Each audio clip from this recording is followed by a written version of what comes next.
자녀를 교육하다 보면 유난히 자기 자식이 여러모로 뒤떨어지는 것 같아 안타까울 때가 있습니다. 이해력도 떨어지고 또 암기력도 떨어지는 것 같이 그렇게 느껴질 때가 있습니다. 그래서 아이들을 가르치다가 열통 터지고 또 혈압이 오르고, 그래서 자녀 학습은 보통 부모가 하지 못하고 학원에 맡기고 또 이 학습 교사들에게 맡기는 경우가 많습니다. 하지만 모든 사람들은 다 똑같습니다. 자신은 어렸을 때 안 그랬던 것 같지만 똑같이 어리숙한 과정을 거치는 것이 연약한 인간의 모습입니다. 그런데 그 자녀가 결혼을 해서도 자기 힘으로 가정을 이끌지 못하고 계속해서 부모에게 손을 벌리며 생활비를 타서 쓴다면 이 부모의 마음이 어떻겠습니까? 아마 그 자녀가 재고치를 하기 전까지 아마 죽어서도 눈이 감기지 않을 것입니다. 그런데 그것 못지않게 또 열받는 것이 하나 있습니다. 바로 아내의 운전 교육이다라고 합니다. 남편이 아내에게 운전을 가르쳐 주다가 이혼까지 간 사람이 있습니다. 혹시 여러분 중에 아내나 남편에게 혹시 운전을 배운 사람이 있다면 그 사람은 정말 온유한 성품의 사람이라고 인정을 받을 수가 있습니다. 자신도 운전을 배울 때는 그렇게 당황하고 서툴렸을 텐데 그것을 기억을 하지 못합니다. 그래서 운전을 배우는 사람이나 이 초보 운전자들에게 얼마나 화를 내는지 모릅니다. 무능력하다는 것이죠. 그것 하나 하지 못하다고 그렇게 화를 냅니다. 이러한 모습을 우리는 조선시대 임진왜란을 통해서 볼 수도 있습니다. 정말 천년에 한번 나올까 말까한 인재였던 이순신을 알아보지 못하고 왕과 신하들이 얼마나 무능력했는지 모릅니다. 결국 그 무능력이 나라를 큰 어려움에 빠지게 합니다. 그런데 당신은 무능력만이 나라를 망친 게 아닙니다. 조정의 무능력은 사실 부패가 원인이었습니다. 왕은 왕대로 신하들은 신하대로 자신의 권세를 유지하기 위해 갖가지의 권모술수를 동원합니다. 심지어 홀로 10만에 가까운 일본 군사를 막아내고 있는 이순신까지 역적으로 몰아세우기도 했습니다. 이러한 무능력은 사실 어쩔 수 없는 문제이기도 합니다. 즉 사람에 따라서는 때로는 무능력할 수 있습니다. 인간이 어떻게 완벽할 수 있겠습니까? 그러니 무능력할 수가 있다라는 것이죠. 그러나 부패한 것은 이해해 줄 수 있는 문제가 아닙니다. 이 부패는 무능력에서 부패한다든지 아니면 인간이 내가 연약해서 내가 부패했다라고 이거는 핑계를 댈 수 없습니다. 즉 어떤 이유라도 봐줄 수 있는 것이 아닙니다. 그런데 사실은 인간의 상태, 지금 우리 인간의 상태를 가장 잘 설명할 수 있는 용어가 있는데 그게 바로 전적 부패와 무능함입니다. 즉 우리 모든 인간은 전적으로 부패했고 우리 모두는 다 무능력하다라는 것이죠. 이 두 단어가 우리 인간을 잘 나타내주는 단어입니다. 어떤 면에서 인간은 참으로 능력 있고 멋있어 보입니다. 인류의 역사를 보면 사람들이 얼마나 훌륭한 일들을 많이 해냈는지 모릅니다. 하지만 그 내면을 바라보면 전적으로 무능함과 전적으로 부패한 모습을 우리가 보게 됩니다. 특히 오늘 본문은 그 사실을 설명하기에 너무나 잘 어울리는 상황이 전개됩니다.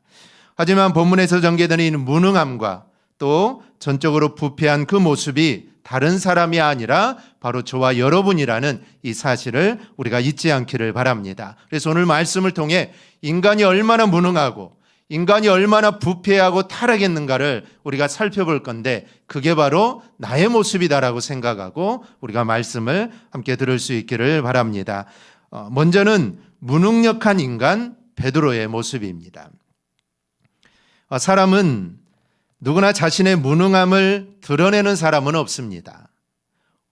없어도 있는 척, 또 몰라도 아는 척하고 싶은 게 인간입니다. 이것이 바로 타락하여 부패한 인간에게서 나타나는 모습입니다. 그런데 이런 모습이 영적인 면에서 그리고 신앙적인 면에서 더 강하게 나타난다라는 것이 문제입니다. 여러분, 신앙이라는 것은 내 자신의 연약함을 인정하고 전능자에게 자신을 의탁하는 것이 여러분 신앙입니다. 내가 잘났어도 나는 정말 무능하고 나는 연약하는 것을 인정해야 합니다. 그리고 전능하신 하나님을 의지해야 한다라는 것이죠. 이게 바로 신앙인의 모습입니다. 그런데 자신의 능력으로 영적인 문제를 해결하고자 하는 그런 사람들이 많다라는 것이죠. 물론 내 능력으로 영적인 문제 어느 정도 해결할 수 있다면 이 다행이지만 어느 한 가지도 인간의 능력으로는 해결할 수가 없습니다. 인간의 능력으로는 어느 것도 해결할 수 없는 게 우리 인간이다라는 것이죠. 이런 모습은 모든 사람에게 다 있지만 대표적으로 유대인들, 특히 이 바리새인들에게서 발견하게 됩니다. 그들은 신앙도 또 구원도 자신의 능력, 즉 행위에 달려 있는 것으로 그들은 생각을 했습니다. 그래서 그들은 율법을 아주 철저하게 지킵니다. 뿐만 아니라 그들은 율법을 철저하게 지키는 것이 그 자신의 능력을 나타내는 것이라고 생각했고 또 그것을 수단으로 이용을 했습니다. 그래서 율법을 지키지 않는 자들을 정죄합니다. 그리고 율법을 지키는 자신들은 곧 의인이라고 생각하고 율법을 지키지 못하는 자들은 죄인이고 왜 너희가 그렇게 살아가느냐라고 그들을 정죄했다는 것이죠. 그런데 실상은 그렇지 못했습니다. 그들은 영적인 면에서 너무나도 무지했고 그리고 그들은 무능했습니다. 어느 한 가지도 해결할 수 있는 것이 없었습니다. 지도자라고 하면서 백성들을 옳은 대로 인도하지 못하고 그저 율법으로 백성들을 정죄하는 도구로만 사용한 것이죠. 그래서 예수님은 마태복음 15장에서 이렇게 말씀합니다. 그들은 맹인이 되어 맹인을 인도하는 자로다. 만일 맹인이 맹인을 인도하면 둘이 다 구덩이에 빠지리라. 주님은 이들을 맹인이라고 합니다. 사실 이들은 맹인이 아니죠.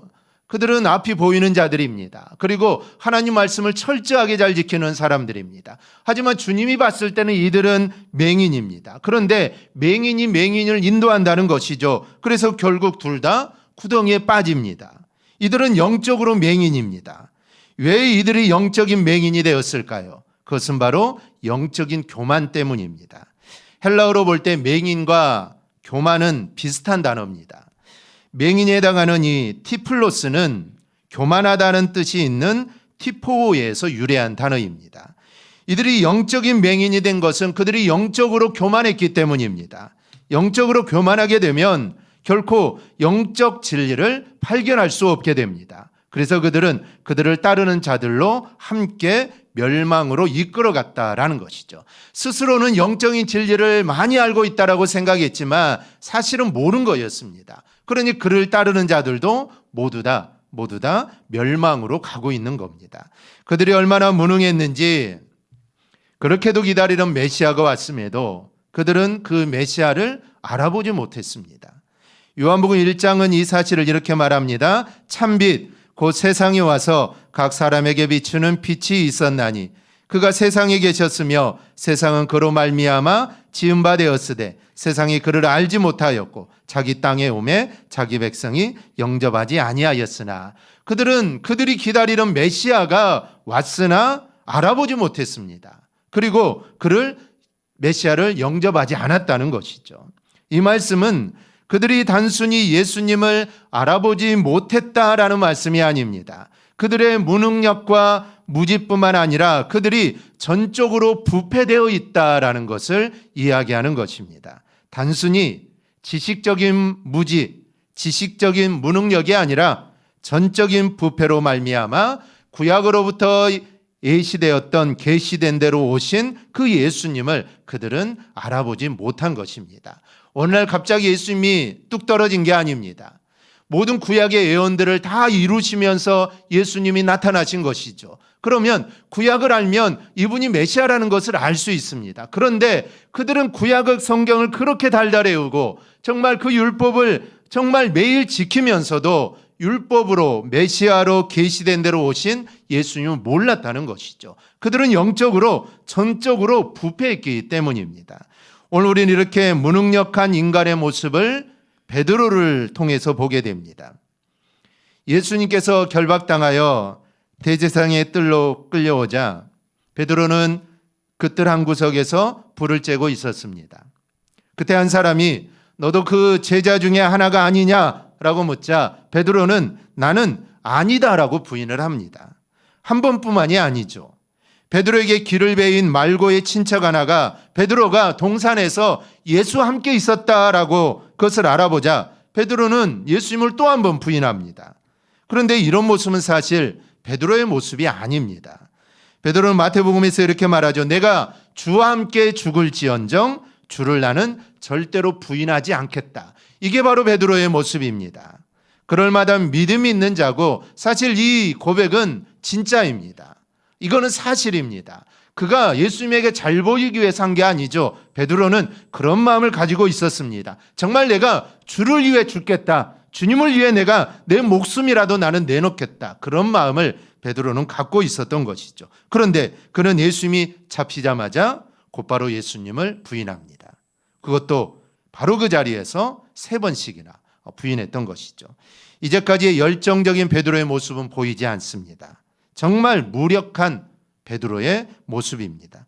어떻게 저렇게 할 수 있을까? 어떻게 저럴 수 있을까라고 우리가 생각하지만 사실 이것이 인간의 본 모습입니다. 사실 베드로는 의리의 사나이라고 불릴 만큼 주님께서 어려움을 당하면 앞장서서 주님을 방어하려고 했습니다. 이런 성경이 본문에도 그대로 나타나죠. 예수님을 잡으러 온 하속을 칼로 후려쳐서 귀를 잘라버렸던 겁니다. 그러나 그런 열정적인 모습이 어디 갔는지 예수님께서 잡히자 곧바로 예수님을 부인합니다.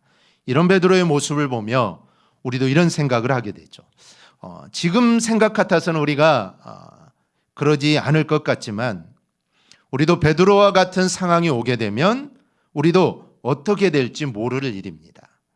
주님을 부인하지 않는다라고 우리는 장담할 수 없습니다. 여러분, 믿음은 절대로 장담해서는 안 됩니다.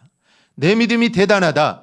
내 믿음은 이 정도 되고 내 믿음이 이러니까 나는 그러지 않을 거야. 여러분, 우리는 절대로 믿음을 장담해서는 안 됩니다. 믿음은 장담하는 것이 아닙니다. 그래서 우리가 베드로의 모습을 보면서 우리도 불안해합니다. 혹시 환난의 날이 오면 우리도 저럴 수 있지 않을까 우리는 생각이 듭니다. 물론 그럴 수 있습니다. 지금 나는 그러지 않겠다라고 하지만 나는 그러지 않을 거라고 장담하지만 우리에게 환난이 오고 정말 초대교회와 같은 아니면 일제시대와 같은 그런 환난이 혹시 온다면 우리도 주님을 배반하고 주님을 모른다라고 우리도 할 수도 있다라는 것이죠.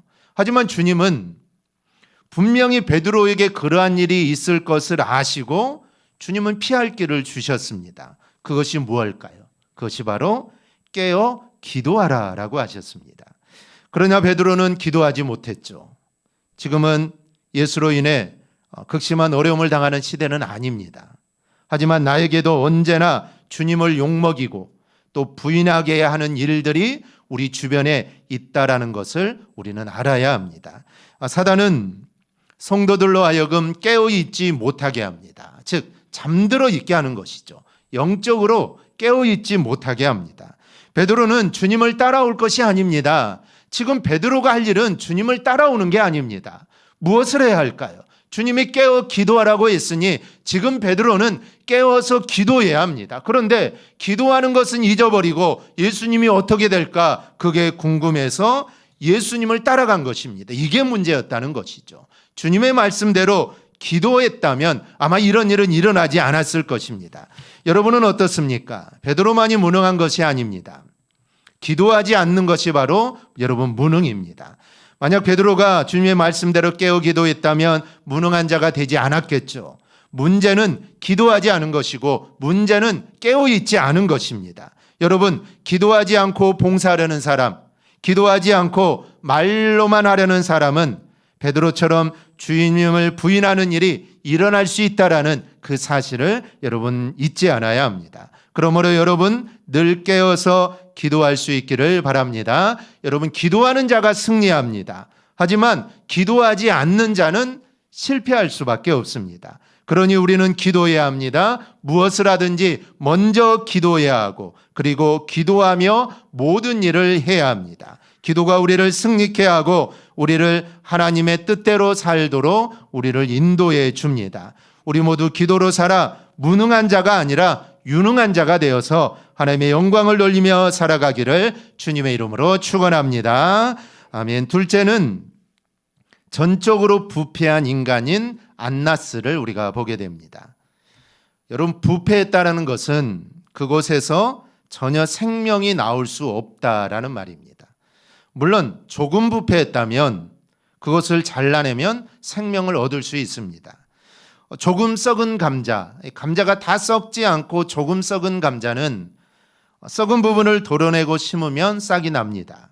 그러나 전적 부패, 완전히 부패한 감자는 아무리 거름을 잘 주고 환경을 잘 맞춰줘도 그곳에는 아무런 생명을 얻을 수가 없습니다. 그런데 성경은 인간의 전적인 부패를 말씀합니다. 디도서 3장 11절을 보면 이러한 사람은 내가 아는 바와 같이 부패하여 스스로 정죄한 자로서 죄를 짓느니라. 여기 보면 부패했다라는 말이 있는데 이 말은 완료용으로 쓰여진 단어입니다. 즉 이미 그런 상태에 빠져 있고 그런 상태가 계속되고 있음을 의미합니다. 인간은 완전히 부패했고 완전히 타락했습니다. 그러니 선을 행할 수도 없고 늘 죄만 짓고 살아가는 것이 바로 인간입니다. 그러지 않아라고 말할 수 있겠지만 아닙니다. 우리는 선을 행할 수 없습니다. 우리가 하는 모든 것들은 다 악한 일들입니다. 우리는 선을 행할 수 있는 능력이 우리 인간, 즉 내 자신에게는 없다라는 것이죠. 그래서 인간에게는 어떤 생명도 기대할 수 없는 것입니다. 조금만 부패했다면 가능하겠죠. 하지만 전적으로 부패한 인간에게 생명을 기대한다는 것은 썩은 감자를 묻어놓고 싹이 나기를 기대하는 미련하고 무지한 자와 같은 것임을 우리는 기억해야 합니다. 이렇게 부패하여 버림받은 자의 원형이 바로 안나스와 가야바입니다. 안나스는 그 당시 대제사장은 아니지만 대제사장의 장인이고 전직 대제사장입니다. 그래서 이 안나스는 실권을 쥐고 있었던 사람입니다. 그런데 그 권세를 가지고 그가 무엇을 하고 있습니까? 안타깝게도 그는 하나님이 주신 대제사장의 권세를 가지고 하나님의 아들로 오신 예수님을 죽이는 일을 하고 있습니다. 예수님을 결박하여 최초로 안나스에게 끌고 갑니다. 안나스는 대제사장이 아닙니다. 그런데 사람들이 예수님을 잡아서 그 당시 대제사장에 끌고 간 게 아니라 안나스에게 먼저 끌고 갑니다. 그 말은 그 당시 권세가 안나스에게 있었다는 것이죠. 그래서 안나스에게 데리고 갑니다. 특히 보면은 대제사장이 예수님을 신문하는 내용이 짤막하게 나옵니다. 19절을 보면 대제사장이 예수에게 그의 제자들과 그의 교훈에 대하여 물으니, 여기서 대제사장은 안나스로 보는 게 무난합니다. 그런데 그의 대제사장이 아닌 안나스를 가리켜 대제사장이라고 하는 것은 사실 이 대제사장은 종신직입니다. 대제사장은 아론의 후예만 하는 것이죠. 그래서 아론이 죽으면 그 아들이 그 직을 물려받는 것입니다. 그래서 살아있는 동안 마치 교황처럼 살아있는 동안에는 그 사람이 대제사장을 하는 것입니다. 그리고 죽게 되면 아론의 후손들이 대대로 대제사장을 하는 것이죠. 사실 대제사장은 한 명입니다. 왜냐하면 죽어야만 또 새로운 대제사장이 있기 때문에 한 명이지만 신약에는 대제사장들이라고 합니다. 그 말은 여러 사람들이 있었다는 것이죠. 안나스 여전히 배후에서 영향력을 행사하고 있기 때문에 아마 이렇게 기록을 했을 것입니다. 안나스는 먼저 제자들에 관하여 묻습니다. 무엇을 물었는지는 알 수 없지만 아마 분명히 제자들을 조롱하는 내용일 겁니다. 베드로가 예수님을 부인한 현실에서 보듯이 제자들은 예수님이 암묵적인 허락에 의해 이미 다 도망간 상태입니다. 즉 주님은 제자들이 도망갈 수 있도록 길을 열어주신 것이죠. 만약에 예수님이 잡히시고 제자들까지 잡히면 모두 다 죽게 된다면 예수님이 제자들을 키운 그 모든 게 사라져버린 것입니다. 그래서 제자들은 도망을 가야 합니다. 그래서 예수님은 제자들 도망가게 하신 것이죠. 이런 과정들이 있었던 것이죠. 그런데 안나스는 제자들이 도망쳐버린 것으로 오해를 해서 예수님이 말씀하신 하나님의 나라는 모두 다 거짓이고 백성들을 기만했다라는 것을 증명하라고 했을 것입니다. 그래서 제자들을 불러 모은 이유도 물었을 것이고 예수가 자신 제자들을 통하여 백성들을 기만하고 사회를 혼란시키려 했다는 것을 아마 증명하려고 했을 겁니다. 또 하나는 교훈에 관하여 묻습니다.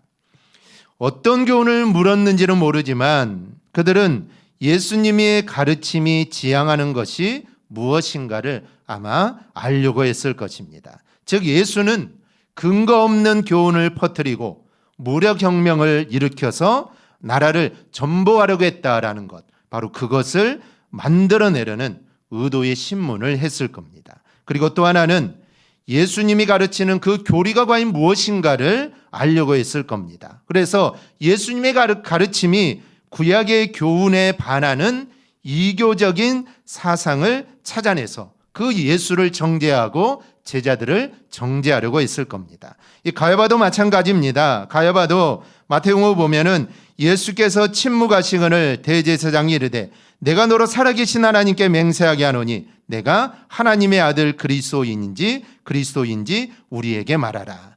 그는 예수를 신문하면서 이렇게 말하죠. 하나님께 맹세하노니, 하나님께 맹세하면서 하나님의 아들을 신문하고 있는 겁니다. 하나님이 주신 대제사장의 직분, 여러분 이 직분이 얼마나 귀한 직분입니까? 하나님이 주신 대제사장의 직분으로 하나님의 이름으로 그가 하는 일은 하나님이신 예수 그리스도를 죽이는 일을 지금 사용하고 있는 것입니다. 마치 길바닥에 죽어가는 핏덩이를 입양하여 잘 키워주었더니 오히려 그 양부모를 살해하는 불량자와 다를 바가 없습니다.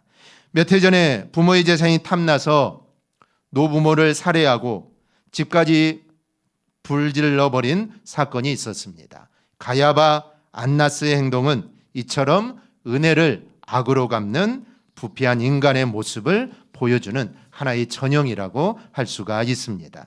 하지만 이 같은 전적 부패는 가야바나 안나스 그리고 부모를 살해하는 흉악한 자들만을 말하는 게 아닙니다. 제가 서두에서 말씀드렸듯이 이러한 모습은 모든 인간들의 모습입니다. 또 저와 여러분의 모습이기도 합니다. 그러나 이렇게 부패했다라는 것을 지적하고 정죄하려는 것으로 끝이 아닙니다.